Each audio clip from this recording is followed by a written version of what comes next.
Hey everyone!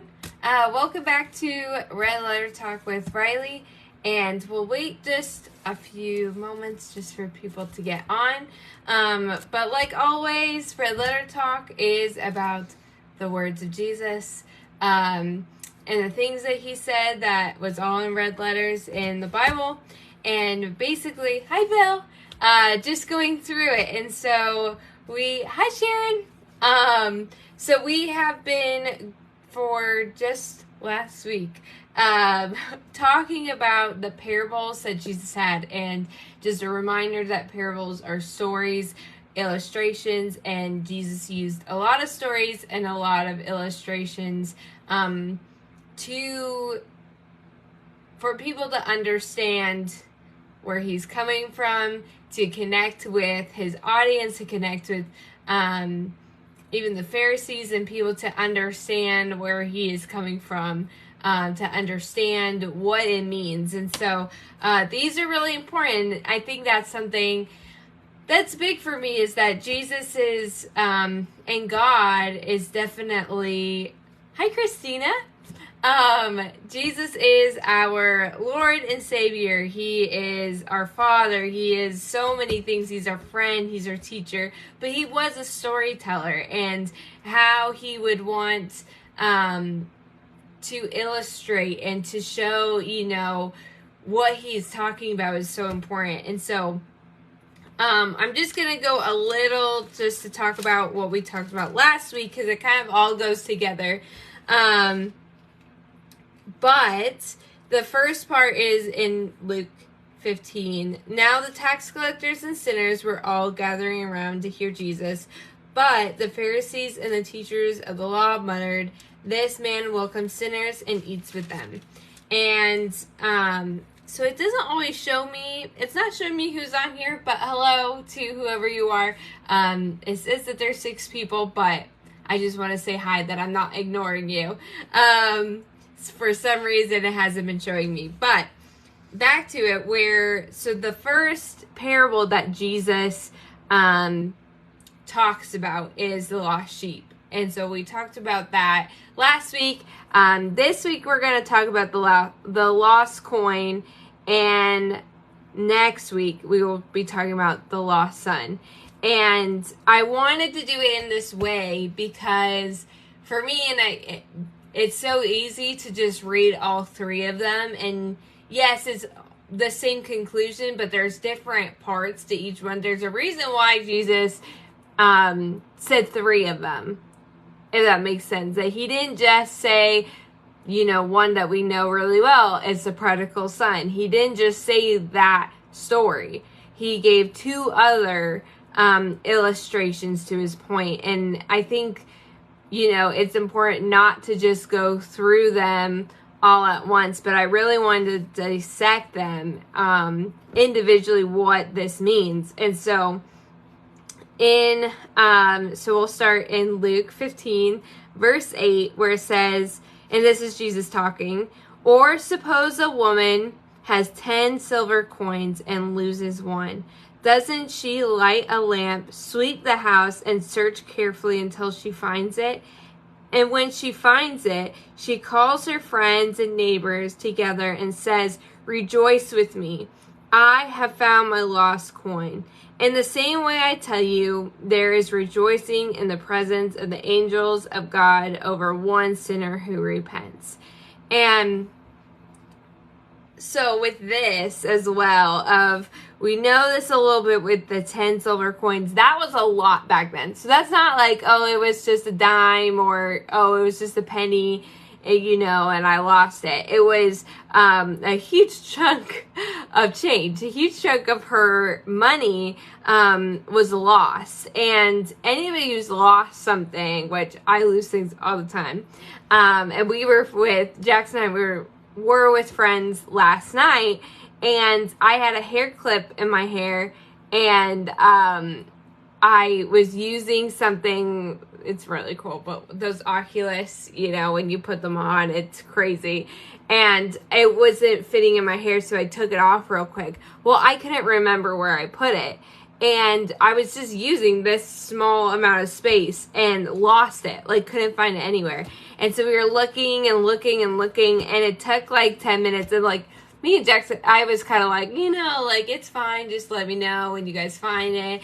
And they found it, but it was such a like relief almost, like, because, and this is gonna sound, well, duh, but it's true, of things that are lost are supposed to be found. So everything that's like lost to us, it's somewhere that it's not supposed to be.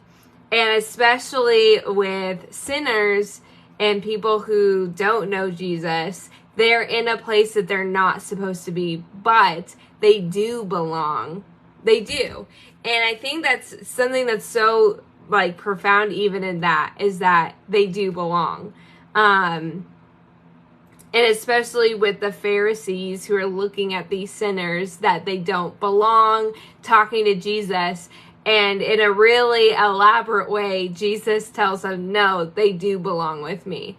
They do belong here in this. And just how you would rejoice for a lost coin, we need to rejoice that they have come to me. We need to, as the body, as the church, need to rejoice when lost people, when broken people, when hurt people, when sinning people come to the Lord, because that's the whole point of what we're supposed to do as Christians. And it can be really easy to look at all these other things instead of what the purpose is and what's important. And especially with this, that things that are lost and people who are lost are supposed to be found.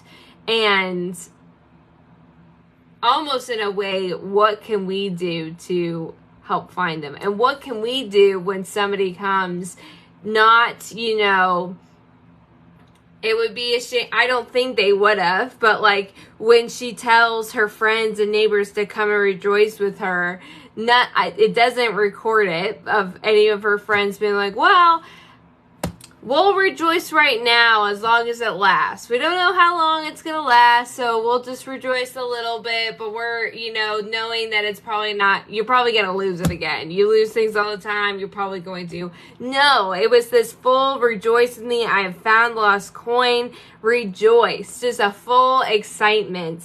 And even in the way of, I tell you, there is rejoicing in the presence of the angels of God over one sinner who repents. And I think it can be so easy to this negative, like, oh, well, I've seen you do this before.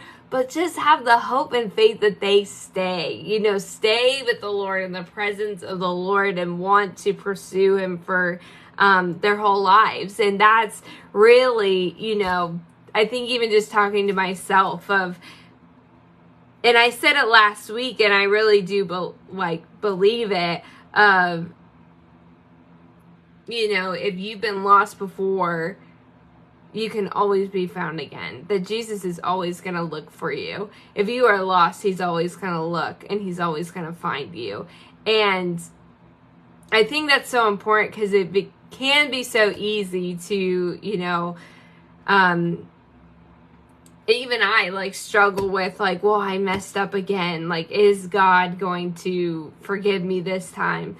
And the answer is yes. It just is that plain and simple. And yes, and I know this too of, well, I don't know. I'm not going to say that part, but I do really think that's important of, that Jesus is always going to find you. And it's so simple. And I know that this is, if you've seen this movie, you might not have. It's one of my favorite movies. And somebody who was at the harvest party will know, is Finding Nemo. I love the movie. And I shared a story when I first saw it before. But this, when I was watching it, I feel like this is such a good way to show God's heart. But basically, so there's Marlin, who's, the main fish, and his son goes missing, and his son's in, a dentist, aquarium. and the son needs to do something in order to get to get to the ocean. And so he's really scared and he doesn't want to do it. And there's a part where a pelican comes in. If you haven't seen the movie, it's going to be confusing, but it's a really good movie. But the pelican comes in and says, hey, your dad is on his way to you. And at first, Nemo doesn't believe him. I was like, no, that's not my dad. And he starts explaining to him all the things his father is doing all his father was doing to find him. And when Nemo heard those things, his fear went away. Completely. And he did what he needed to do to get out. And I love that because it's so simple, but I feel like that's God's heart for us as well. And it says that of perfect love casts out all fear. Well, that's part of it. You know what I mean? Like, that's part of it. When God is, and I know this is I'm just kind of all over the place. But it's so true that God is always trying to find us. Like, God is trying to, the people who are lost, and it's something that it shows it. The fact that the tax collectors and the sinners, like, that they didn't run away from Jesus, they didn't cowered away, or they didn't, I can't talk to him, but they felt so welcome that they could talk to Jesus. It's just so beautiful to me that they weren't scared, but really they wanted to be around him. And that's, if people could just understand that and I'm talking about myself too, of telling people about Jesus, not this fear-mongering, you have to or you're going to go to hell, like, you need to know Jesus. It should be this, oh man, I want you to know how good he is. And this is my testimony. I was in this rough place and God came and just changed my life. Like, having that, of like, it not being so much about the rules, but really you want to do the right thing when you are loved, and you want to keep in that. And I really do think that is why people were so attracted to Jesus. And I'm not saying like attracted to be near him and wanted to be around him and wanted to, like, the sinners and because the Pharisees and the sinners did not hang out together. And they called him rabbi. So you could see how they would, could be like, oh, I'm going to stay away. Yet just being around Jesus, they wanted to be near him. And because he is God, and the way that he loves them, deeply loved them and cared for them. And really that's how we should be, and I don't know, that's something that's really just been on my mind a lot, of God's love for us, and just ways of really, I don't know, his heart for the lost. And really, when we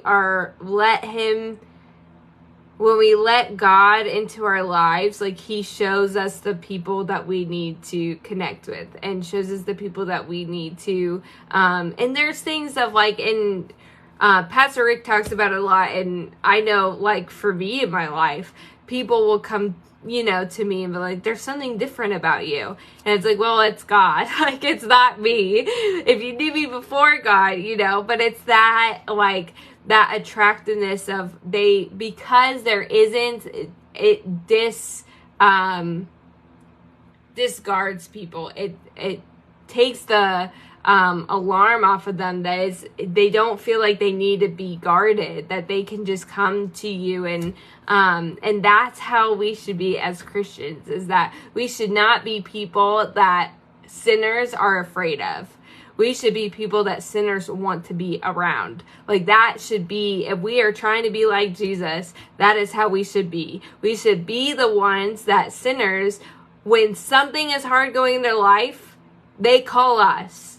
Like, they don't call, like, whatever. Like, they call you. They call me. And that's really when there's something of, like, this attractiveness of, like, okay, there's something about you that I want to know you more. And really, it's God. And that's what you say. I'm like, well, if you want this joy, if you want this hope, you want this peace, I know who can give that to you, And I think that's really where it comes to of this, and just the peace that God gives. And I know this is kind of, and I'm trying to, because I really want to get into the lost son story, but I'll tell that next week, and take quite a bit of time on that. But I did want to encourage as well, and I don't know why I'm sharing this. I just feel like I'm supposed to.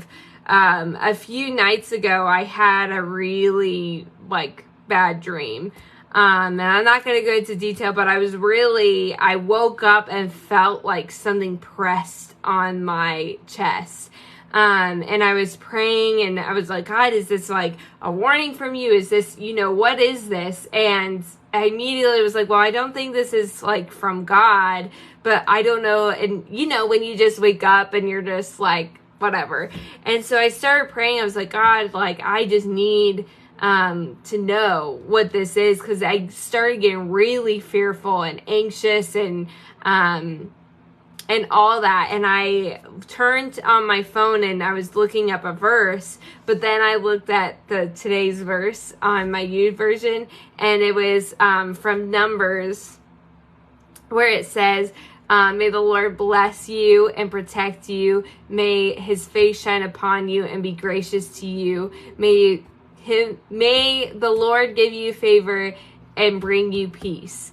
And that immediately calmed something that was within me. And I bring that up because when things are going on in your life, when you're anxious or fearful, or you're struggling, or if you're struggling with your past and struggling with addictions that you used to have, or struggling with your thoughts, or struggling with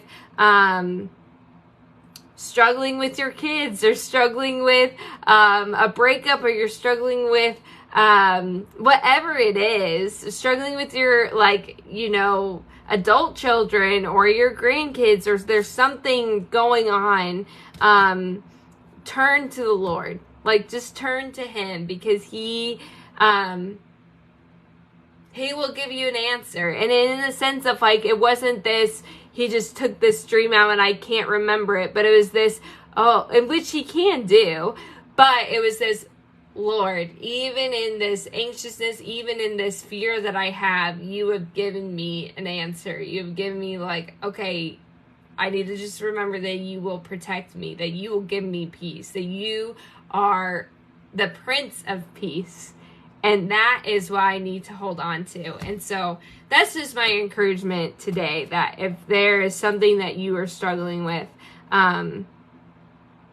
Jesus is always there, and God's always there for you. And so, and it might be a tough thing. It might be not the answer that you want, but an answer that you need, or something, a verse that you can cling to and hold on to in hard times. That's why he has given us the Bible, is so we can cling to it, cling to his word, cling to what he says, and that we can just go for it. And so, yeah, that's pretty much all I have for today. I know it's kind of scattered everywhere, but really, there's not a whole lot to go off of. I mean, there is, but just 3 verses, and so I was trying to get as much.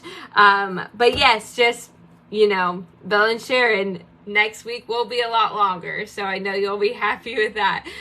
But yeah, I'll just pray us out. But Lord, I just want to thank you for your goodness, Father, and really, when we are lost, that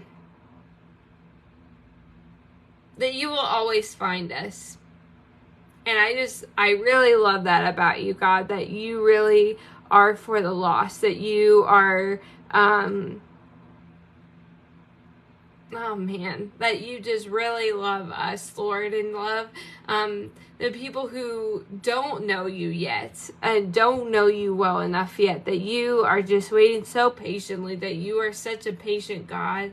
And I just pray that if there's anyone that's struggling with what they believe in or struggling with doubts, that you would just, even this would be just a sign of that you are there with them, Lord, that you have not left, that you are not, you're not leaving them, Lord, that you are with them in this hard time. You're with them in this really, busy time, and especially the holidays, that it could be easy to feel,